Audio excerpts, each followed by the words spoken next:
स्वामी जी, अयोध्या में बीजेपी हार गई। संत समाज यहाँ पर राम के नाम पर, राम मंदिर के मुद्दे के नाम पर जब हम लोगों की बातचीत होती थी तो बीजेपी के साथ कहीं ना कहीं खड़ा दिखाई देता था। इस हार की असल वजह क्या मानते हैं? देखिए, सर्वप्रथम तो लोक आस्था के इस महापर्व में पूरे देशवासियों ने अपनी सहभागिता निभाई। उसके लिए मैं संपूर्ण देशवासियों को माँ सीता का स्वरूप और प्रभु श्री राम का स्वरूप जान प्रणाम करता हूँ, नतमस्तक होकर प्रणाम करता हूँ।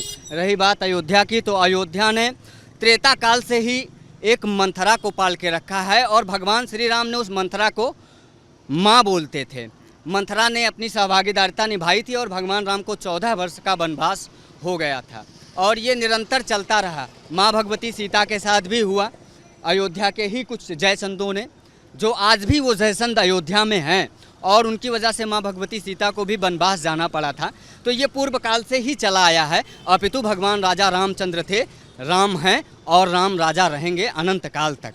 यहाँ अयोध्या ज़रूर भारतीय जनता पार्टी जो है सीट हार गई और इसके लिए पूरे देशवासियों में दुख है।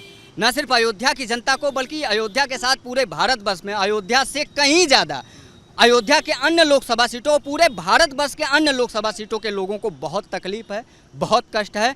और साधु के लिए तो राम से बढ़कर तो कुछ होता ही नहीं है।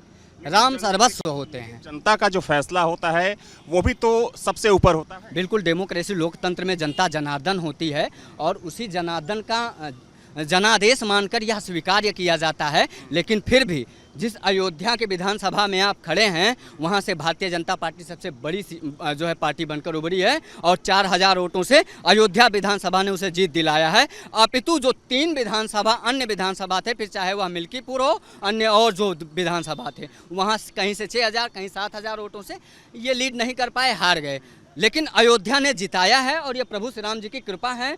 मैं पूरे अयोध्या के जनपद वासियों को, ये सब प्रभु श्री राम के ही स्वरूप हैं, इनको प्रणाम करना चाहिए। और अयोध्या के लिए जो सतत संघर्षरत रहे हमारे राष्ट्रवादी नेता आदरणीय प्रधानमंत्री श्री नरेंद्र मोदी जी से अपील भी है, साधुवाद भी है, धन्यवाद भी है। और हमारे उत्तर प्रदेश के माननीय मोदी जी से भी नम आँखों से और बहुत गमगीन भी हूँ, गला भर आता है ये सोच कर कि अयोध्या भाजपा हार गई। अयोध्या नहीं हारा है भाजपा ने, बल्कि अयोध्या पूरे भारत में अगर भाजपा हार जाती तो कोई बात नहीं, अयोध्या जीती तो पूरा भारत जय श्री राम कहता। पर आज जो अयोध्या पे उंगली उठ रही है ना, वो अयोध्या हारने की वजह से है। आज लग रहा है कि अयोध्या वासियों ने फिर से वो त्रेता लौटा दिया जब माँ सीता को वनवास कर दिया था, प्रभु श्री राम को 14 वर्ष का वनवास कर दिया था।